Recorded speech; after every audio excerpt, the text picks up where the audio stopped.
Karena ada orang mungkin sukses di dunia, tapi belum tentu dia sukses nanti di akhirat. Tapi ada orang mungkin sederhana kehidupannya di dunia, tapi justru dia mendapatkan kebahagiaan yang sangat luar biasa di akhirat.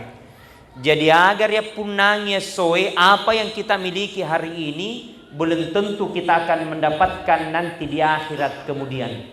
Bismillahirrahmanirrahim.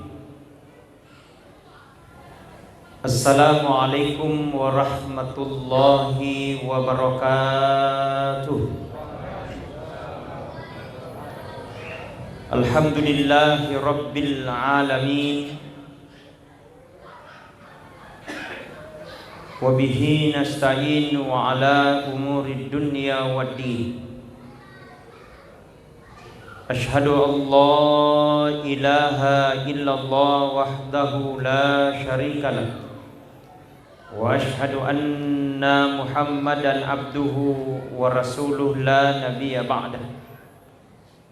Allahumma salli wa sallim ala sayyidina Muhammad wa ala alihi wa sahbihi ajma'in, amma ba'd. Hadirin wal hadirat sidang jamaah tarwih yang insyaallah mudah-mudahan senantiasa dirahmati dan dimuliakan oleh Allah. Bapak Ibu hadirin wal hadirat yang sama-sama dirahmati oleh Allah Subhanahu wa taala. Alhamdulillah, di malam ini kita memasuki malam yang ke-6. Dan alhamdulillah, mudah-mudahan ibadah-ibadah yang kita lakukan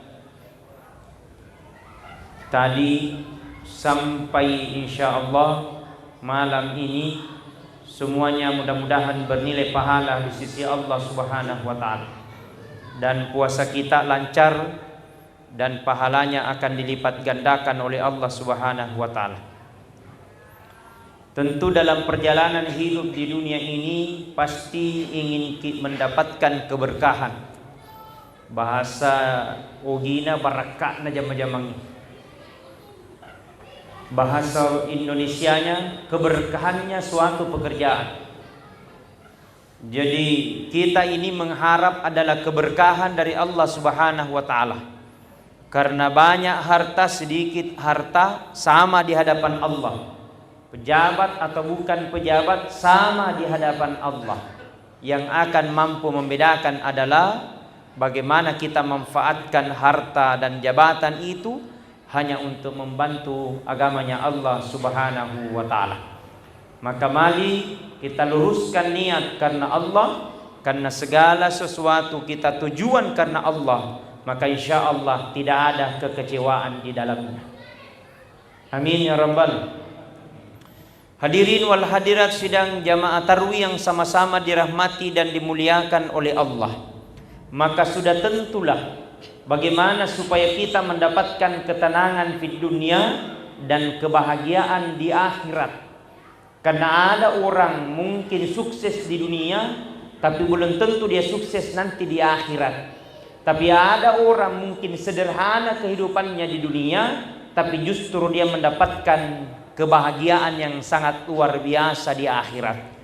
Jadi agar ya punangnya soe apa yang kita miliki hari ini belum tentu kita akan mendapatkan nanti di akhirat kemudian.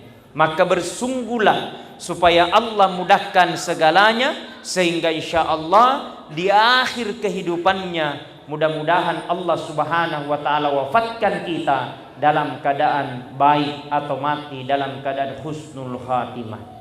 Amin. Maka ada trik-trik diajarkan oleh Rasulullah sallallahu alaihi wasallam. Ada gejala-gejala diajarkan oleh Nabi supaya engkau mendapatkan ketenangan, kebahagiaan.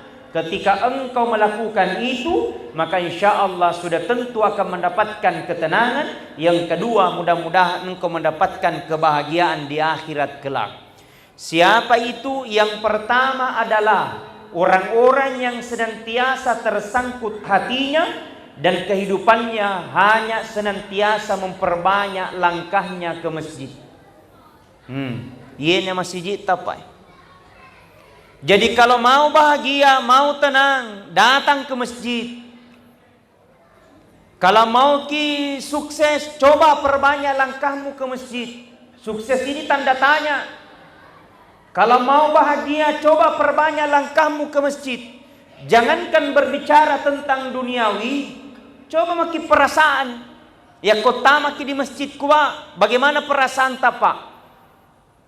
Pak, bagaimana perasaan tak ketika masuk di masjid ini? Pertama, pasti mau sholat. Tidak mungkin masuk di masjid mau sabu-sabu. Betul? Tidak ada. Pasti niatnya ingin beribadah di hadapan Allah Subhanahu wa taala. Nah, ini yang akan kita bawa nanti di hadapan Allah. Sendiri kita nanti menghadap di hadapan Allah, akan menjadi saksi segala sesuatu yang berhubungan dengan masjid, pasti akan menjadi saksi. Pakaian yang kita pakai akan menjadi saksi.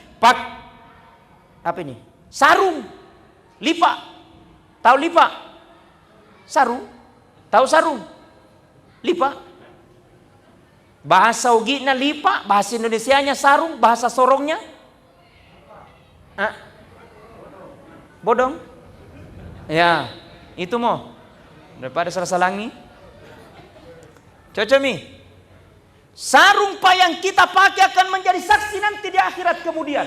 Bahkan kebahagiaan yang hakiki kata Nabi, ketika pakaiannya dipakai melangkahkan kakinya ke masjid, ketika sarungnya dipakai melangkahkan kakinya ke masjid, terkena air hujan, bosi, cocok mi bosi. Bahasa Ugina bosi, bahasa Indonesianya hujan, bahasa Sorongnya bosi juga, sama itu, Bugis, urang. Ajam siapa? Oh, urang. Masya Allah. Oh, kakak orang Sorong.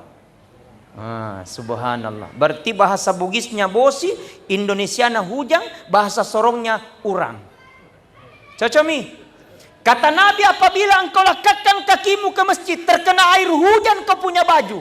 Secara hakikatnya kering di mata dunia, tapi ternyata secara hakikat air hujan itu tidak akan pernah berhenti dan akan menjadikan memenangkan apinya neraka ketika engkau mendapatkan penyiksaan nanti di akhirat kemudian. Alhamdulillah, berkah narobil jamaah. Jadi datang berjamaah di masjid supaya berkah kehidupan tak. Datang berjamaah di masjid supaya tenang hati tak. Datang berjamaah di masjid ketika engkau punya masalah. Seakan-akan Rasul gambarkan, umatku, ketika engkau punya masalah, kau datang ke masjid. Insya Allah selesai kau punya masalah. Adakah manusia di dunia ini Pak tidak punya masalah? Ada semua masalah tak? Betul? Kita kira Pak polisi tidak ada masalahnya. Maega, taruh datang lagi Pak polisi. Subhanallah. Alhamdulillah. Semua mendapatkan ketenangan dan kebahagiaan ketika berjudul dalam keadaan masjid. Ingat, ketika Rasul sallallahu alaihi wasallam diperjalankan, waktu Nabi palala Nabi dari Masjidil Haram Mekah ke Masjidil Aqsa Palestina. Dari Palestina naik langit pertama sampai ke langit ketujuh. Langit ketujuh menuju ke Sidratil Muntaha. Di Sidratil Muntaha ada dilihat oleh Nabi seorang manusia, wajahnya bersinar bagaikan rembulan. Kemudian diberikan kursi kerajaan yang terbuat dari emas dan permata, didampingi oleh dua malaikat yang terbuat dari cahaya. Kemudian Rasul berkata, "Man huwa ilayya ya Jibril?" Siapa itu wahai malaikat Jibril? Kemudian malaikat Jibril berkata kepada Muhammad, "Muhammad, itulah umatmu Muhammad, orang-orang yang senantiasa menjaga air wudhunya, kemudian memperbanyak langkahnya ke masjid." Alhamdulillah, kita semua mau ini Pak. Subhanallah. Bahagianya perasaan kalau hatinya selalu bersenandung dengan masjid. Apalagi mengurus masjid. Tidak semudah kita bayangkan. Tinggi ujiannya, banyak godaannya kalau orang ngurus masjid. Makanya kalau orang ngurus masjid Pak, panggilan hidayah Pak, tidak sembarang karena ujiannya tinggi. Nang katoha tahu, hanya cerita ji. Kenapa begitu? Kenapa begitu? Kenapa begitu penceramah? Kau paling ceramah. Betul? Kenapa begitu imam? Kau paling imam. hidupkan berjamaah di masjid di momentum bulan Ramadan, insya Allah Allah akan muliakan dalam kehidupan kita. Dengan berhubungan dengan masjid, semua akan menjadi saksi nanti di akhirat kemudian. Dengan masjid, kau bantu, kau urusi, kau bangun masjid, maka Allah akan bangunkan engkau nanti dia dalam surga dengan mahkota sebagaimana engkau membangun masjid di dunia ini.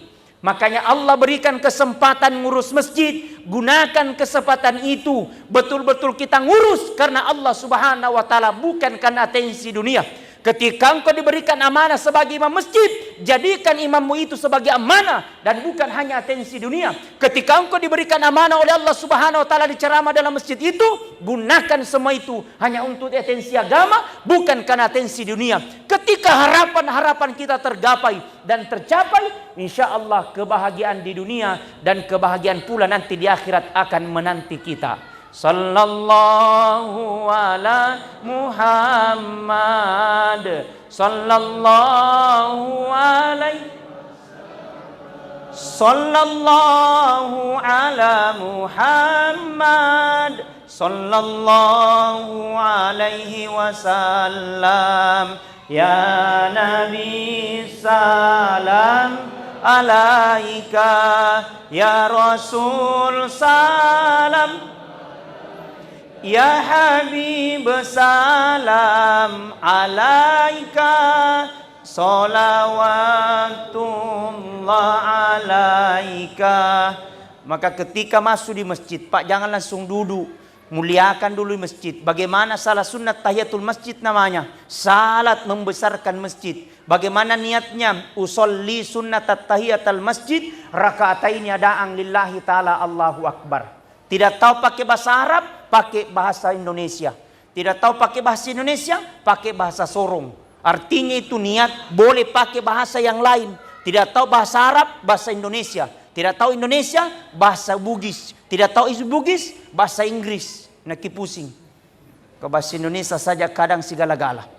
Apalagi kalau bahasa Inggris lagi. Sudah niat takbir maki Allahu Akbar. Setelah baca Allahu Akbar, baca maki surah Al-Fatihah. Tidak mau iftitah, tidak usah, Al-Fatihah saja sampai waladhdallin, amin. Setelah baca amin, ambil surah pendek, silakan. Tidak ambil surah pendek, terserah, sah. Setelah itu ruku, sujud, kemudian duduk beristighfar, mohon kepada Allah Subhanahu wa taala. Langkahkan kakimu ke masjid, akan menjadi saksi nanti di akhirat kemudian. Tidak bisa kau salah sunat tahiyatul masjid, mengaji kau di masjid. Tidak bisa kau mengaji, zikir kau di masjid. Karena segala sesuatu yang berurusan dengan masjid pasti dihitung oleh Allah Subhanahu wa taala sebagai pahala. Jadi tidak bisa ngaji zikir, tidak bisa zikir diam, tidak bisa diam jangko cerita. Larukah. Betul? Diammu di dalam masjid adalah bentuk ibadah, akan dicatat oleh Allah Subhanahu wa taala dengan pahala yang berlipat ganda. Mudah-mudahan di bulan Ramadan adalah tahun evaluasi buat kita. Mudah-mudahan di bulan Ramadan Allah gantikan pahala-pahala yang besar, kecil tapi besar di hadapan Allah Subhanahu wa taala karena di bulan Ramadan. Syukuruki, kita syukuri masih ada waktu Allah kasih kesempatan untuk menjumpai bulan suci Ramadan. Banyak tetangga ingin mendapatkan bulan Ramadan, tapi inna lillahi wa inna ilaihi rajiun, telah meninggalkan kita untuk selama-lamanya. Sebelum datang kematian itu, introspeksi diri, teruslah untuk berbuat baik. Mudah-mudahan kebaikan itu dicatat oleh Allah. Allah akan balas dengan pahala lipat ganda. Ubur-ubur ikan lele. Sekian dan terima kasih. Lebih kurangnya mohon dimaafkan. Nanti subuh kita akan lanjut. Wallahu muwaffiq ila aqwamit thoriq. Wabillahi taufiq wassadah. Assalamualaikum warahmatullahi wabarakatuh.